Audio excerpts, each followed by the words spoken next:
How's it How are going? you?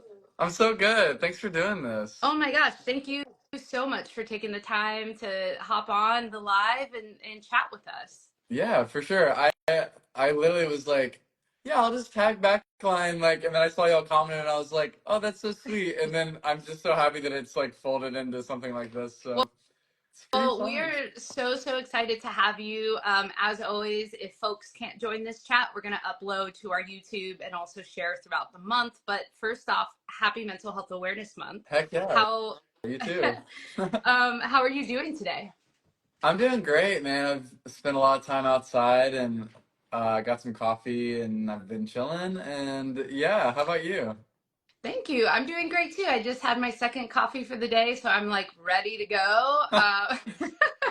Is that your max, or do you tend to reach further than I that? try to only do two a day. What about you?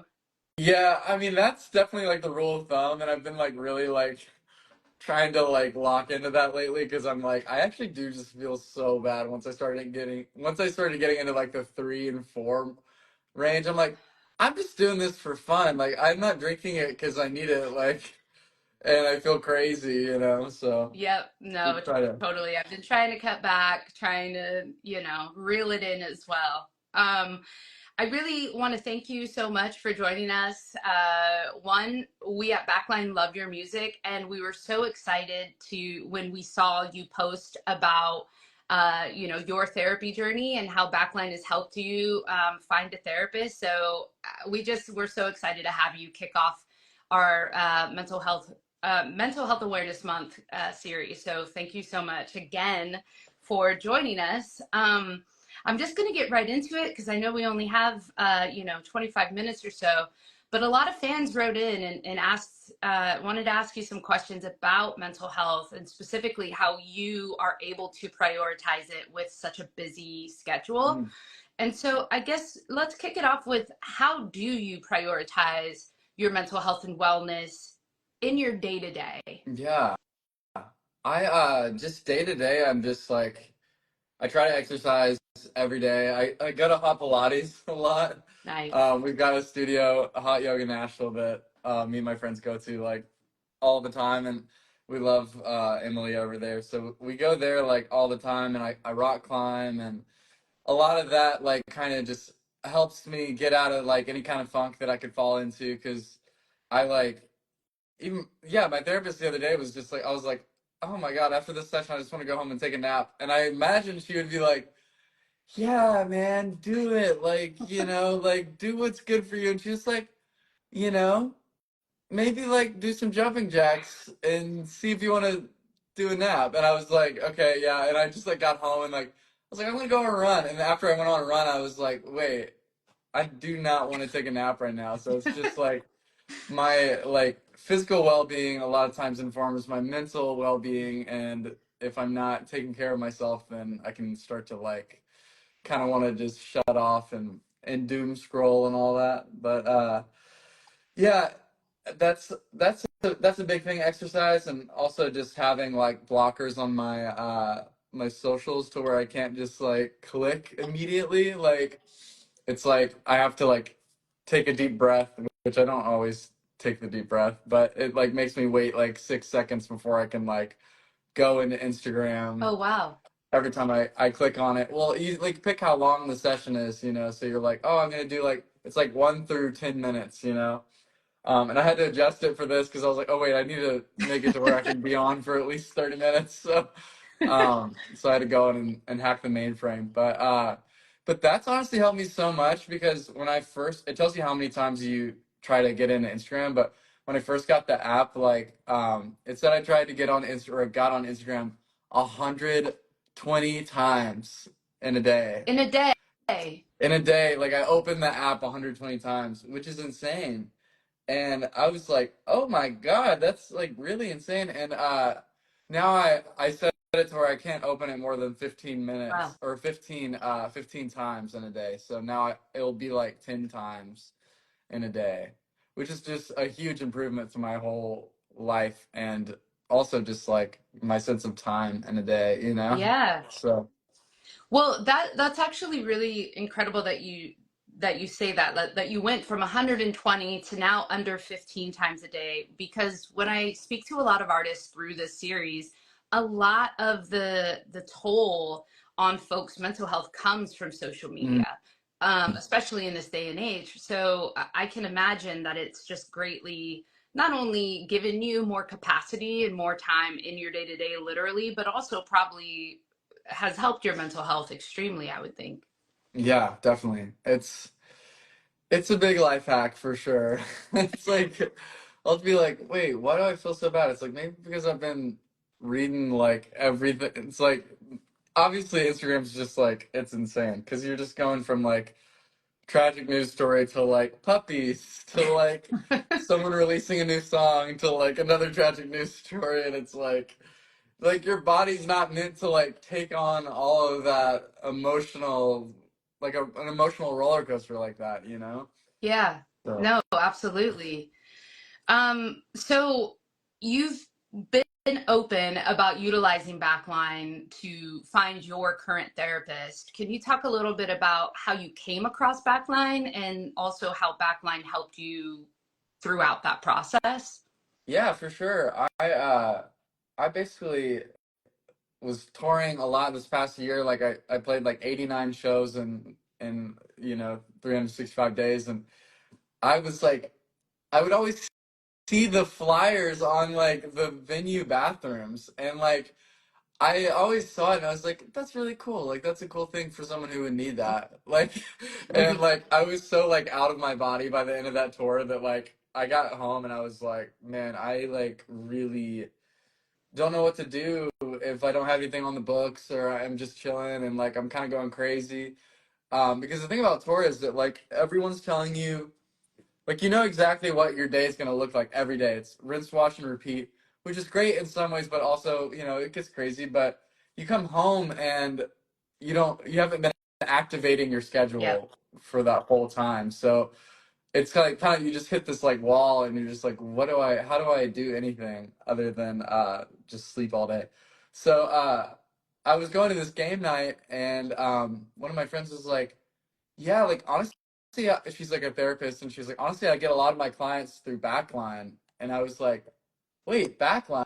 And she was like, yeah. I was like, wait, I've never actually looked into that before. I was like, wait, I'm gonna try to see what that does, because I was like looking into like my partner was like, I can recommend a therapist for you, but I was like, I feel like therapy is something that I want to like kind of find on my own accord, even if it's not like I'm using Backline to help, but it's like I went to Backline. It's just like something about it is like I'm taking care of myself, and like she didn't Mhm. like find that person for me. You know what I mean? So I was like I'm gonna reach out and just see the vibes, and they immediately hit me back, and we're just like, hey, let's get on a call. And I was like, okay. And then it was like a 15-minute call where he just asked me a bunch of questions about my life, and then he was like, cool. So based on what you're saying, here's these two therapists that I think would be really good.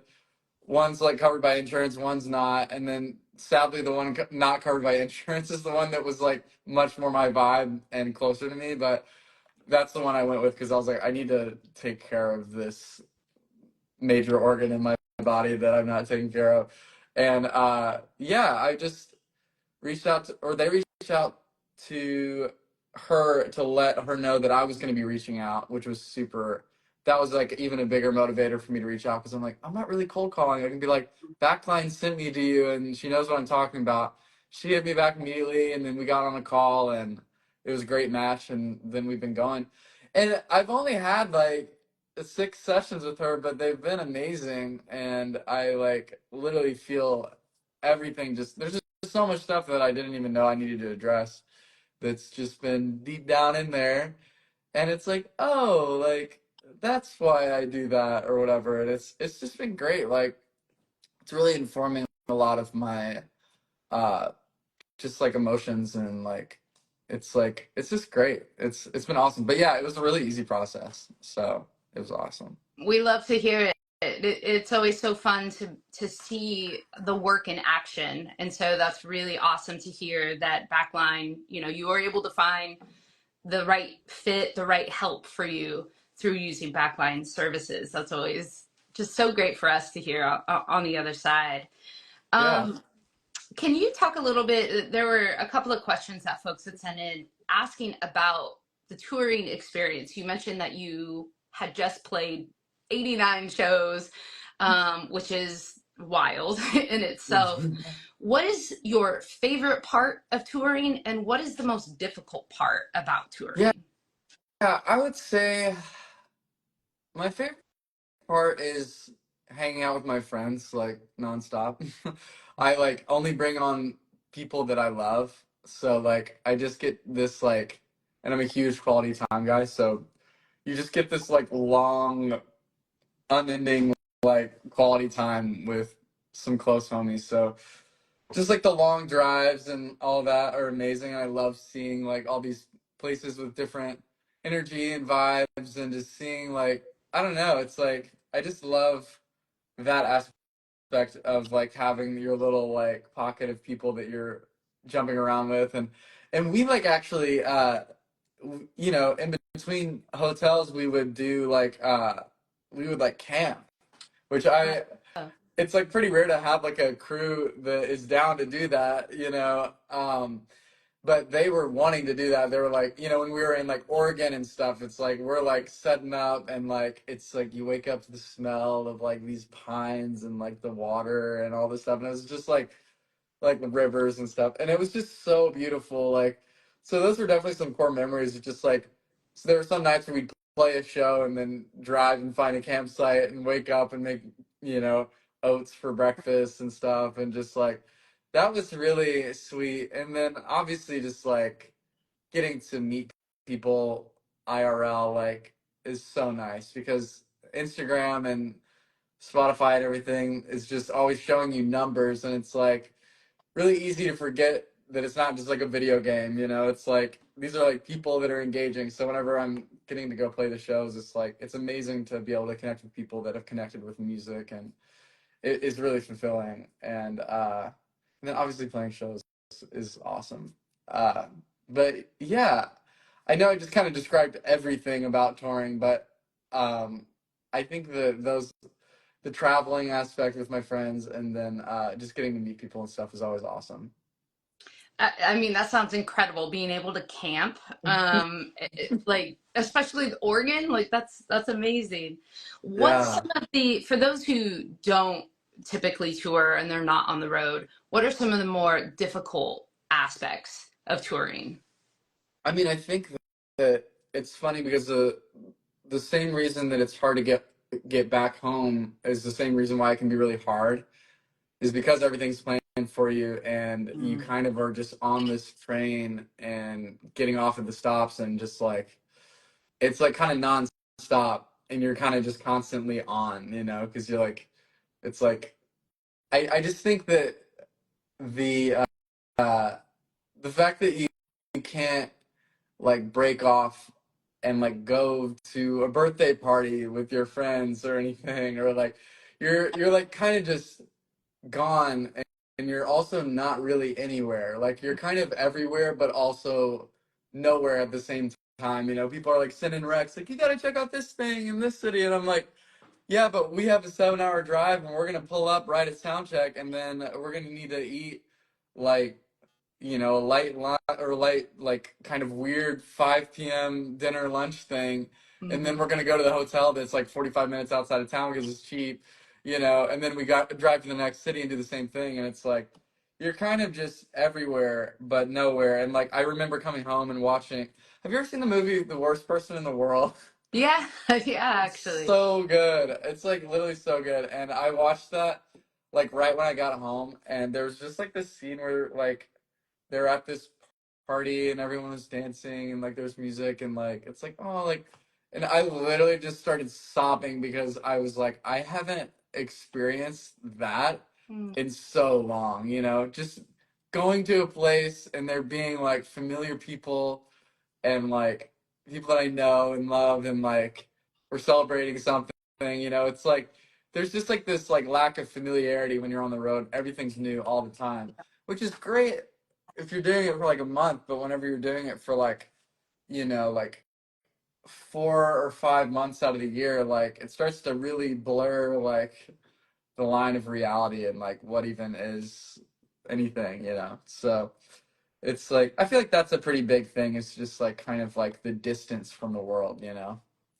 Yeah, I mean, everywhere and nowhere at the same time, I feel like is the perfect encapsulation of what tour does feel like. I think folks who don't hit the road don't really realize that sometimes you just get, that one block that the venue is on. You get that's your perspective for the entire city.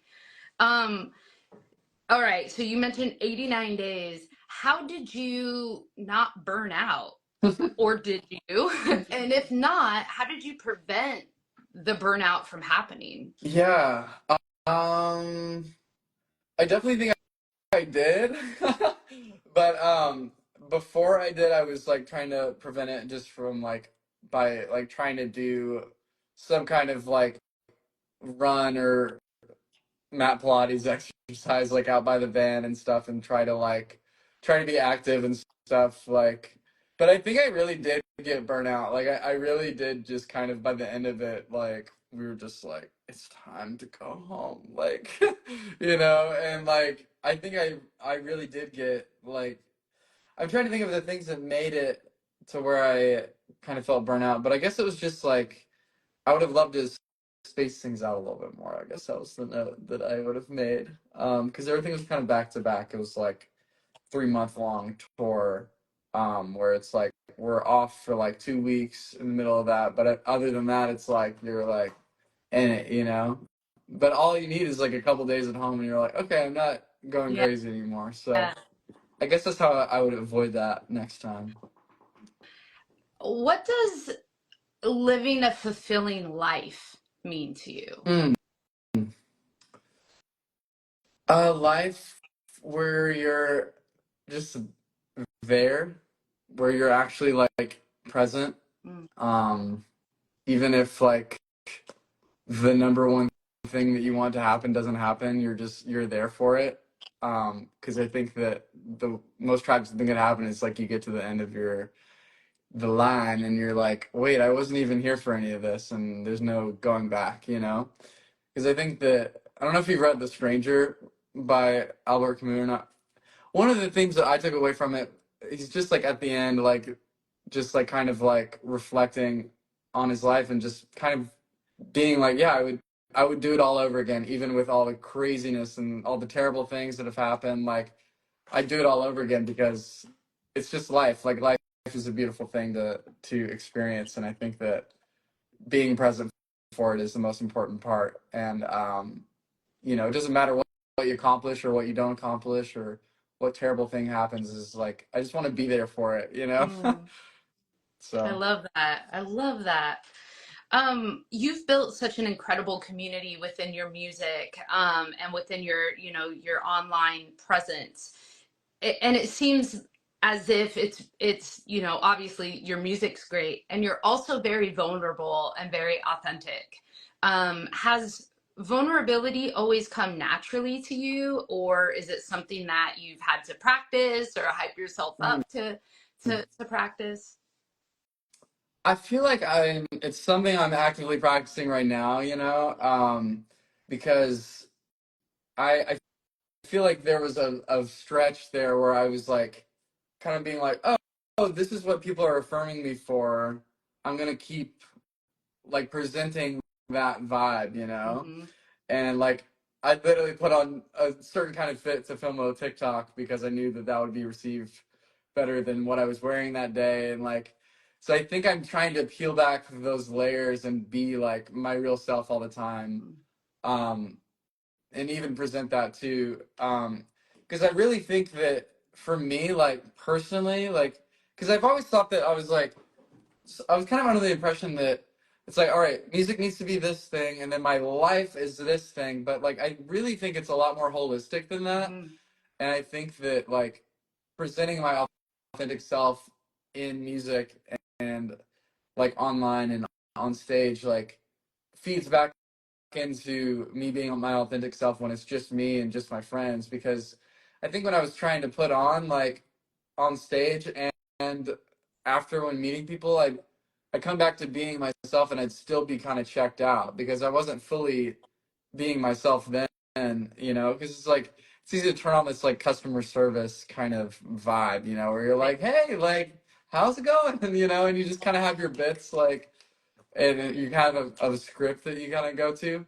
And I thought that it'd be good to fragment it, but I really think it's so much better if I'm fully like there and being myself. So I'm still trying to unlearn that and like really just like authentically present myself. I think I'm slowly just trying to. I think a big roadblock has just been like I'll wrap this up as fast as I can. Sorry, I'm really on No, this no, for a while, but please. uh, I think another roadblock is just like not being completely authentic to like my, you know, my family or like a parent or something, and hiding certain parts of myself to them. But then it's like I'm trying to post and I can't fully express myself because they don't know about things, and it's like Right. I'm still just trying to peel that stuff back slowly, but surely. And yeah, I think authenticity just really comes with like also being present. I think that presence is authenticity, you know? Because if you're presenting something that's not you, then you're not there. You're kind of putting on this other hat and creating this other thing that's not what you are, you know? So I'm trying to learn that and trying to make sure that I'm doing that. And I think I'm good at, and fine at doing that with music because I am just alone and I'm writing and it's that is what it is. But when it comes to like being myself on the internet, it's a lot harder. I feel like there's a lot of things to peel back, you know? I mean, there's a lot of pressures too, right? To be a certain way, post a certain way, act a certain way. So good for you for doing the work. And it's not easy work. Yeah, it's interesting and like fighting algorithms and everything is also extremely hard. And it's like, how do I get the algorithm to pop off for me, but also be completely genuinely myself? And Right. just trying to find a perfect cocktail of that is a challenge for sure. But there's a Totally. Yeah. world where it's possible. I mean, you're inspiring to so many folks, and just really commend you for that vulnerability. I think it's really apparent within your community of fans. So it's a really cool thing to watch on the other side. So just know that. I know we only have a few more minutes left, so we'll ask a couple more questions. But going back to that vulnerability, why is talking about mental health so important to you? Mm. I just feel like when you make this topic normal and like comfortable for people to talk about, like it, you don't feel so crazy Hmm. for experiencing emotions and experiencing crazy things. I don't know. It's like I feel like when things are normalized, it just makes it to where you can just kind of like you don't feel so alone. You know what I mean? I feel like that's a huge thing. It's just like you can feel really crazy and start to feel all these things and be like, wow, like I'm the only person that's ever felt this feeling. When in all reality, if you were to like make a post and say, I've been feeling this and I do this whenever I get really sad or like feel like out of control, it's like people are like, oh my God, same. And it's like, wow, like we can laugh about it and just like be like, wow, I guess this is just a part of being human and there's nothing wrong with me because I have like heightened emotions in certain times or react to certain things or, you know, it's just like, I don't know, it's like sitting down in the shower, you know, it's like, it's something where everyone, so many people do that, including myself, but it's like, it's embarrassing, you know, and it's like, I don't want people to know that I do that. And it's something I do behind a closed door and no one would ever know. And it's like, well, if we all talked about it, then we realized that we're not insane and we didn't do something crazy in that moment, you know. I don't know. That's Mm. just like I feel like normalization is the key to like uh people not feeling isolated, you know? Yeah, so true, so important. All right, last question. What does joy outside of music, where do you find joy? Man, I feel like joy is really accessed when you're doing that thing that you're like scared to do that's completely uncomfortable when you start doing it.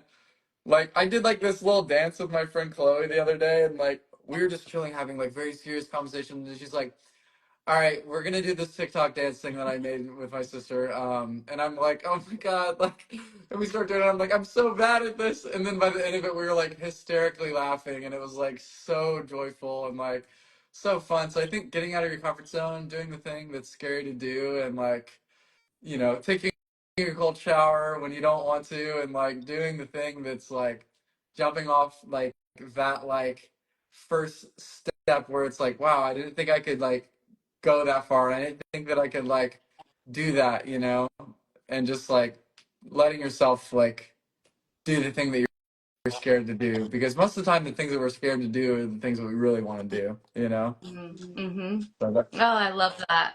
yeah. Well, where can folks listen to your music? Direct folks to where, the best spot is to be able to reach out to you. Yeah. Yeah, I mean, honestly, I check my DMs on here pretty recently, or pretty regularly. If people want to like ask any questions or say something here, I on Instagram, like I'm always looking out and just seeing, trying to see past all the freaking spam that I get in my DMs. But I try to look out for people's messages and read everybody's stuff, and I'm trying to make it to where it's a little more open, and like I can, I'm trying to post like, hey, like tell me about your day, and like just have like little conversations with people, because it's just great. I think I just want to make sure that people know that they're not alone in their life, and everyone's experiencing their own reality and everything. So that is a place to reach out, and then also Spotify and Apple Music and YouTube and all the things, under Daniel Nunnelee. So yeah, Well, Daniel, thank you so, so much for taking the time out of your busy day to talk to Backline about mental health and life on the road and all of the things. We are just so grateful to have you as our first guest for Mental Health Awareness Month. So thank you so much. thank you so much. It's so nice to meet you. I really appreciate you doing this for real. Oh, it's so nice to meet you too. We'll connect online. Sounds good. All All right, I'll right. talk to you later. Bye, Daniel.